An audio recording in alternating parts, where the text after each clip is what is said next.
God, I just finished watching the Owl House finale and they called! After first catching up to the series, I felt depressed, then happy, then anxious for what could happen in the finale, but then it was fine for about a month. But then I watched Amphibia.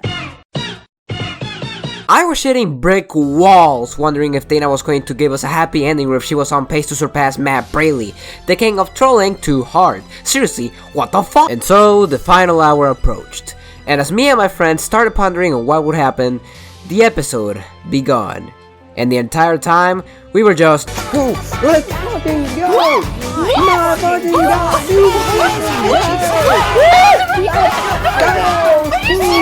This video is going to have a lot of spoilers. You have been warned. Let's begin. Well, clearly using a graph isn't gonna work anymore, so instead I'm just gonna guilt trip you into this. Look at the stats. Look at that. You aren't subscribed.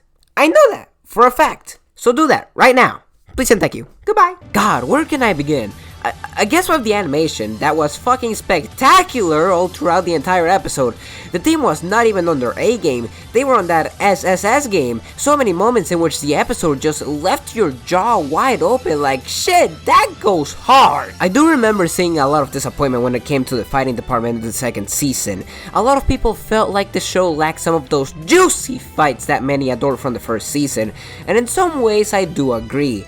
Although it wasn't a major point of the show, it was still one of those things that was just sorely missed. The pacing and the story were all completely on point in the episode. The story never took a break or padded itself out. Many plot points were resolved, backstories were explained, fans were pleased, and Odalia was still alive. Damn it! The story was constantly keeping you on the edge of your seat, and seeing how everything will play out was exhilarating. Honestly, it was a roller coaster of emotions out there. Never let Bellows cook again! The episode starts with a nightmare sequence from Luz's, King's, and Ida's perspectives, all facing their worst fears. Luz still thinks of herself in some way, shape, or form to be as bad of a person as the 24/7 gaslight, gatekeep, girl boss, manipulate, mansplain, male wife, and has to face her friends who were all turned into puppets and blame her for everything. But Luz manages to realize that the entire thing is a sham made by the Collector and manages to wake up with the help of Amity. She quickly helps King and Nita wake up, and they finally manage to reunite my goats! Do you have any idea just how good it is to see them together like this again? It's just such a nice, sweet little catch-up moment between the characters. It's such a heartfelt moment, one of the best parts of the special if you ask me. This is then followed by a montage of the Collector trying to befriend the crew in his own way, which, by the way, I love this man. The Collector was established to clearly not be evil, but it was interesting to see just how they were planning on redeeming him and making him realize that he was doing a bad thing. But seeing the way they managed to not only make him see the error of his ways, but also comprehend human emotions was so well written. Once they finally get to talk to him calmly, they manage to slowly show him just how they managed to become friends. Oh God, what is that? Do I smell Bellows trying to cook shit? Oh nah! Bro, can you just finish decomposing already? Rain is finally starting to fight back. Dumbass Bellows got the mark of the doll broken, or maybe that was actually just Rain being that strong. And now he's got another pain to deal with, but regardless manages to make his way to the Titan's heart. I don't like where this is going. Rain tries their hardest to stop that pile of goo, but ultimately fails, and Bellows kind of takes control of the entire Boiling Isles. And the way that they introduced that shit was hella cold. The Collector stops what they're doing and says, "Y'all hear that?"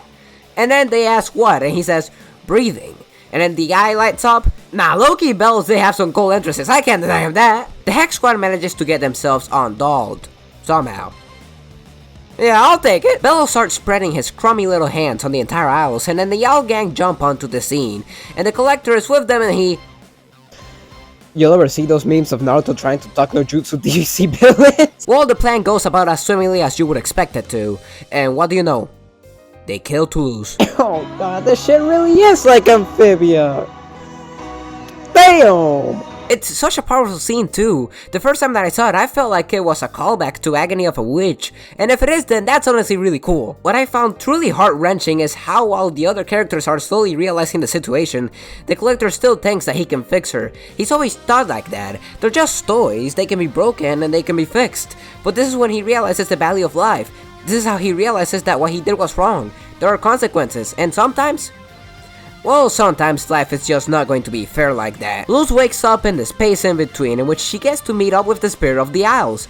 And I'm sorry, I'm not gonna sound silly, but the entire time he was on screen I was just thinking of science. So Egoraptor confronts Luz in her way of thinking and relating herself back to Bellows, basically telling her that the living Play-Doh is full of shit, which is really what Luz needed to hear. He has very little time left, and with it he gives Luz the fuck you anime power-up she needs in order to defeat Bellows, and before he disappears, he tells Luz something to tell King, and with that, he vanishes. I really liked the Titan in the episode. He's just a chill guy. I didn't know exactly what his purpose was before the finale, kind of expected him to just come and take back control of his body.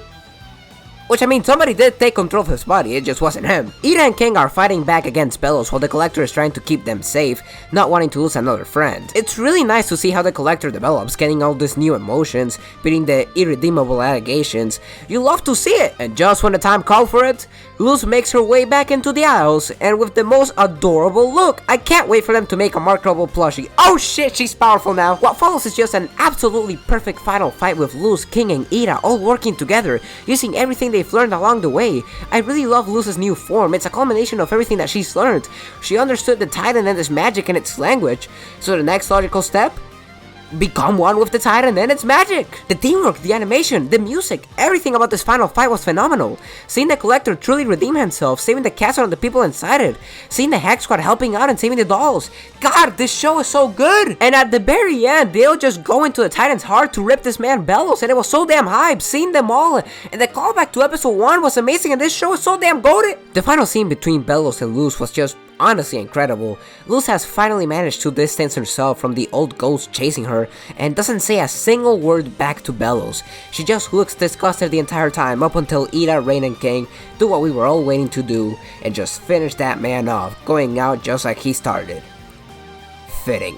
One breath pun later, and the squad reunites. We get a little kiss between many couples. I'll play the clip silently and move on. From there, we get a little time skip of like 3 or so years. We get to see that these guys graduated from high school and are making the way into university, with Luz choosing all majors. How the hell do you even have time for that? We get to see Luz's quinceañera, since she kind of missed out on the party for being stuck in another world. And then the next 2 birthdays, she was helping out fixing the Isles. A couple of adorable redesigns, and moments later, we get to see everyone truly reunited, a new glyph language that developed due to King's powers getting stronger, and a final little goodbye from everyone, ending the Owl House. And my god, what a ride it's been. The entire finale was spectacular from top to bottom, with most plot points being tied up nicely by the end, most characters having their happy endings, the world getting saved, and no needless merging of both worlds. All the characters were a delight to watch, the action was great, and the funny moments were really good when they needed to be.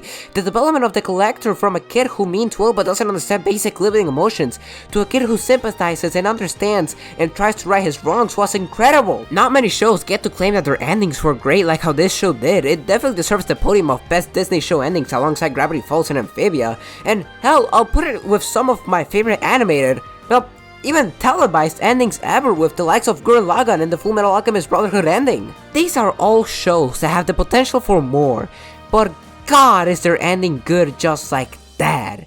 The Owl House ending marked the end of an era for serialized Disney shows. They won't be gone, they'll just be translated over to Disney Plus if I remember correctly. And what a way to go out. Watching and dreaming was incredible. The Owl House was incredible. Well, that's all the time that I've had for today. I'm gonna go back on making some game related content soon. I'm just a random stranger you met on the internet. But hey, just call me Pseudo.